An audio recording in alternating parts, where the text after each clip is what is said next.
Hi everyone. So this is a quick walkthrough of the site for Youth Identity in Digital Environments, YS606. I'm going to just point you to the key aspects of the navigation and talk a little bit about how the course is going to work.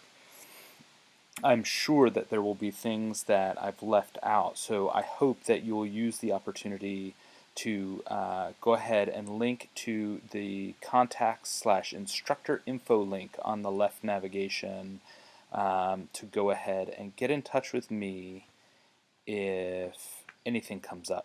So here is my email and some info on how to get in touch. So when you open the page for this course, you're going to get right to the announcements page, and this is the spot where I will leave periodic announcements to the group. Make sure that you have a sense of what's going on for the week, and then possibly midweek some reminders and things as we go. So this is pretty straightforward. I'll always try and get the after the first week, after you've read what to expect, which is a sticky post at the top. Everything will fall in chronological order as I post them. After that, the really core part of the course are the weekly missions. So the way that this is set up is that every week there is going to be an introduction and a series of readings, viewings, or tasks associated with the week.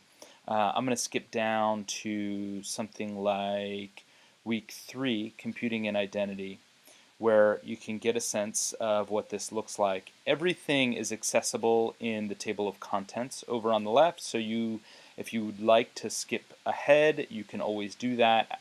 I highly recommend reading each of these pages because I spent a lot of time making sure that you have the information you need. But if you need to just do a skim through and see what the week is going to be all about, you can do that. It will be peppered, like I said, with the required readings, viewings, and then at the end of each week you'll see either almost all of your assignments are going to be through the discussion board, but if not, then I will explain exactly where you can go to make sure that you have what you need. So, which leads me to the discussions. It's a great segue to just give you a sense of what that looks like. The sticky post and I will say I am recording this on a vacation, and I am in the woods in Maine, and so my internet's a little slow, so I apologize that this is loading slowly, but now you know why. Sticky on the discussion board is going to be questions about assignments. Anything that comes up and you have questions, please do post here. If it's something that for any reason you're embarrassed to put in the discussion board, or you feel like is more of a private conversation, go ahead and email or direct message me over Twitter. That's completely fine. But chances are, if you have questions about it, your fellow students have similar questions. So try to post it publicly so that folks can search and take a look to see if others have had the same questions. After that, you're going to see each week titled with the week number and then a little bit about what the discussion or assignment for that week is. So this should be fairly straightforward. And worth mentioning is just to be sure you understand that when you click into a discussion forum, if you're not going to see items until you create a thread.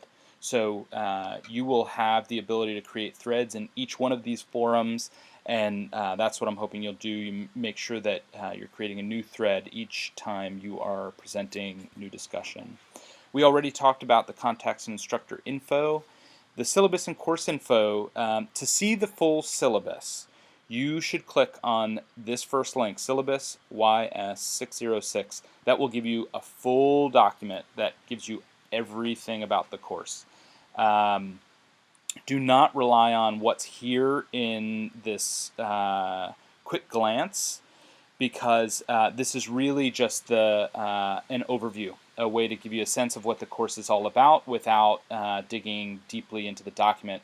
But I want to make sure that everybody in the course has reviewed the full document in this link before you move forward.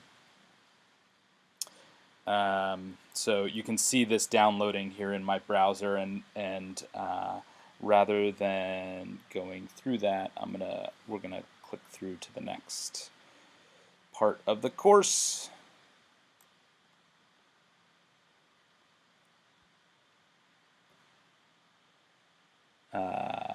Excuse my long pause. That opens in a new window, and what it does is it just downloads to your web browser. So I was stuck on that page for a moment. But after that, you're going to see the annotations wiki, and rather than showing you, I'll show you what the description page for the annotation wiki looks like. It may take a second to load.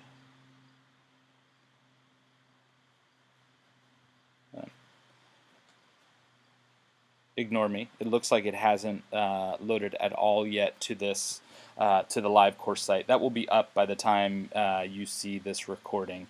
So instead, move along to the Tools, My Grades. You can see all of your grades in the My Grades section. If you click into that, you're going to get a clear sense of what each of the weeks has, including in this section you'll also see your final and your assignment called the Flipped Classroom assignment. The only assignment that's not in this section is the annotations, which are required and you can read more about in the syllabus. They're not here because you don't submit anything to that assignment. The place to read more about it, in fact, is if you go to the resources link in the left navigation. You can read more about all of the assignments there. The Flipped Classroom assignment is one that you'll read about in the syllabus, and it will give you more information here in the resources area. When you click into that, it's going to give you a very clear statement of what that assignment is about and how it works. All of this also is going to be viewable in the week 1. If you go to the weekly missions, week 1, getting this party started, is going to step you through each one of those things to make sure that you have a clear understanding of how different assignments and things work for the course. So I'll show you what that looks like quickly. So choose your annotations. This is all about the weekly annotations, and gives you a sense of what that looks like. Last but not least, the help page always gives you lots of links and resources available via CUNY and Blackboard. So don't be afraid to click on the help link and just get what you need. As a great professor I once had once said, make sure that before you email a professor or a manager or in whatever context you are, make sure you've done two things. One is to talk to or message the person next to you and see if they have the answer. The next is to make sure you put it into Google or click the help page in whatever tool you're trying to get to know. So be sure to use this help page if you have questions about Blackboard. I am learning Blackboard with you, so if I don't have the answer off the top of my head, I will certainly go and find it for you. That is the whole tour. I thank you for checking it out, and again, if you have any questions, just don't hesitate to get in touch.